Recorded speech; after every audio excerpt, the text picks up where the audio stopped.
Assalamualaikum,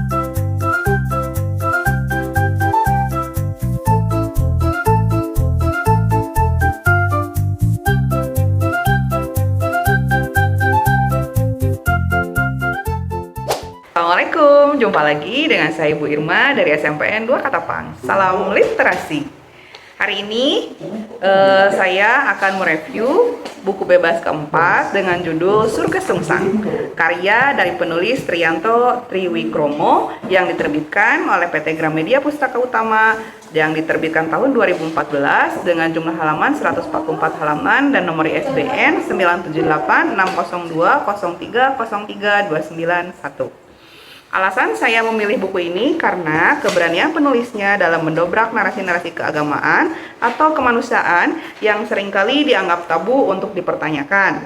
Buku ini layak dibaca bagi siapa saja yang sedang mencari bacaan sastra yang tidak hanya saja menghibur, tapi juga memicu perdebatan batin. Melalui gaya bahasa yang magis dan surrealis, buku ini menjadi cermin bagi pembaca untuk melihat kembali realitas kehidupan dari sudut pandang yang berbeda. Isi dari buku ini mengangkat berbagai persoalan tentang manusia, Tuhan, dan dogma. Cerita-ceritanya seringkali menampilkan karakter yang berbeda dalam posisi sulit karena benturan antara keinginan pribadi dan tuntutan lingkungan atau otoritas. Triyanto sangat mahir dalam menggunakan metafora, seperti judulnya Surga Sungsang, untuk menggambarkan situasi di mana hal-hal yang dianggap suci justru terkadang dipahami dengan cara yang keliru atau terdistorsi oleh kepentingan manusia. Hikmah yang dapat kita ambil dari buku ini adalah ajakan untuk terus berpikir kritis dan menjaga kejernihan akal budi di tengah arus pemikiran yang dogmatis. Buku ini memberikan refleksi bahwa spiritual yang sehat seharusnya memberikan ruang bagi kemanusiaan untuk bernapas. Kita diajak untuk berani melihat ke dalam diri sendiri dan mempertanyakan apakah cara kita memandang surga atau kebenaran yang selama ini kita percaya sudah benar atau justru sedang sungsang karena prasangka. Demikian review buku hari ini. Terima kasih sudah menyimak. Jumpa lagi minggu depan. Assalamualaikum warahmatullahi wabarakatuh. Salam literasi.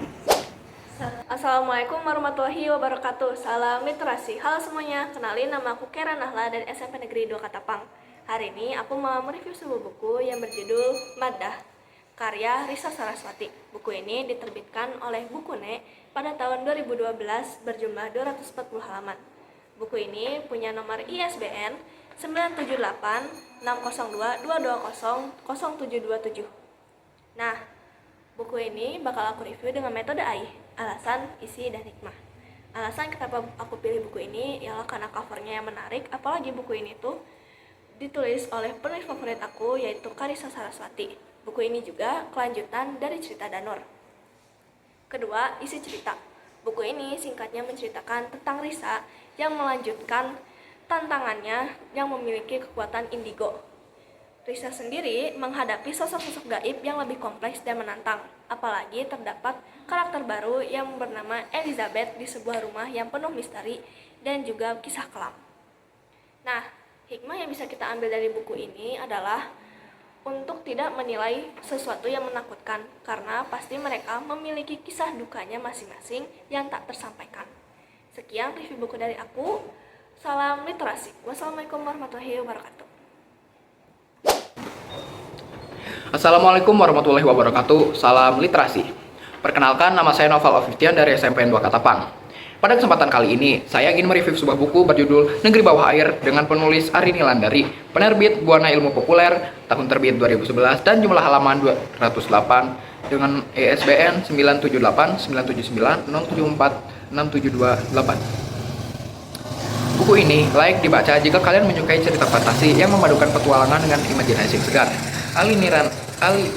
Arini Landari berhasil menciptakan dunia bawah air yang memukau, yang jarang dieksplorasi dalam sastra remaja Indonesia dengan pendekatan yang unik.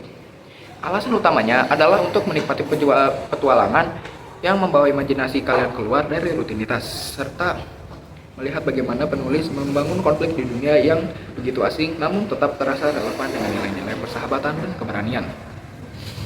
Negeri Bawah Air membawa pembaca ke dalam sebuah perjalanan fantastis ke kerajaan yang tersembunyi di balik lautan. ceritanya berfokus pada petualangan para karakter utama yang harus menghadapi tantangan besar untuk menyelamatkan negeri tersebut dari ancaman.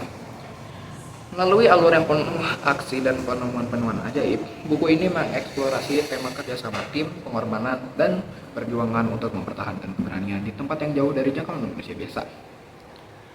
Hikmah yang bisa dipetik dari buku ini adalah pentingnya menjaga kelestarian lingkungan dan keberanian untuk membela yang benar. Bahkan ketika kita merasa kecil atau tidak berdaya, buku ini mengajarkan kalian bahwa petualangan bukan sekedar tentang berpindah tempat, tetapi tentang perubahan diri yang terjadi saat kita menghadapi kesulitan. Selain itu, negeri bawah air memberikan pesan bahwa dunia ini sangat luas dan penuh dengan keajaiban yang tersembunyi, yang hanya bisa kita hargai jika kita memiliki hati yang terbuka dan rasa ingin tahu yang besar. Segitu saja review buku dari saya. Wassalamualaikum warahmatullahi wabarakatuh. Salam literasi. Assalamualaikum warahmatullahi wabarakatuh. Salam literasi. Kembali lagi dengan aku Astrid Natasha dari SMPN 2 Katapang. Di kesempatan kali ini aku akan mereview buku yang berjudulkan Melia Suara dari Dilan, yang ditulis oleh PD Baik, penerbitnya Pastel Books, tahun terbit 2016, jumlah halaman 360 halaman, ISBN 978 602 085 1716. Nah, alasan aku pilih buku ini karena buku ini layak dibaca bagi orang yang menyukai kisah romansa remaja yang terasa sangat jujur dan natural. Berbeda dari dua buku sebelumnya yang menggunakan sudut pandang Melia, buku ini menyajikan perspektif Dylan. Alasan utamanya adalah untuk melihat sisi lain dari sosok Dylan yang selama ini kita kenal sebagai nyeleneh dan puitis, sehingga pembaca dapat memahami alasan dibalik setiap tindakan dan kata-kata yang ikonis selama menjalani hubungan dengan Melia. Isi atau inti ceritanya itu, Melia Suara dari Dylan berfungsi sebagai pelengkap dan jawaban atas segala tanda tanya yang muncul di dalam buku sebelumnya. Buku ini mengisahkan perjalanan cinta mereka dari sudut pandang Dylan, mulai dari masa SMA, perpisahan yang tak terelakkan, hingga masa depan di mana mereka harus menempuh jalan hidup masing-masing. PD Baik tetap mempertahankan gaya bahasa yang santai, humoris, namun penuh dengan kutipan-kutipan menyentuh dari mengenai cinta dan perpisahan. Hikmah atau pesan moral yang kita bisa dapatkan dari buku ini, hikmah terbesar dari buku ini adalah pemahaman bahwa cinta tidak selalu harus berakhir dengan bersatunya dua orang dalam ikatan formal. Perpisahan seperti yang tertulis di sampulnya bukanlah akhir dari segalanya, melainkan cara untuk menyambut hari-hari baru. Buku ini mengajak orang untuk merenungi bahwa kesenangan indah bersama seseorang, meskipun singkat, tetapi memiliki tempat tersendiri dan tidak akan pernah benar-benar hilang, terlepas dari seberapa jauh takdir memisahkannya. Nah, sekian review buku dari saya. Mohon maaf jika ada salah kata. Salam literasi. Wassalamualaikum warahmatullahi wabarakatuh. Assalamualaikum warahmatullahi wabarakatuh. Salam literasi. Perkenalkan, nama saya Ardi dari SMPN 2 Katapang. Hari ini saya akan mereview buku yang berjudul Blacky White.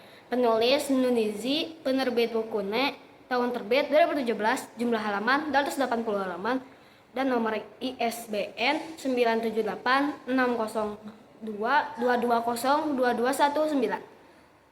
Alasan saya memilih buku ini karena sangat populer di platform Wattpad sebelum diterbitkan dalam bentuk fisik, yang menjadi daya tarik tersendiri karena sudah teruji diminati oleh jutaan pembaca daring.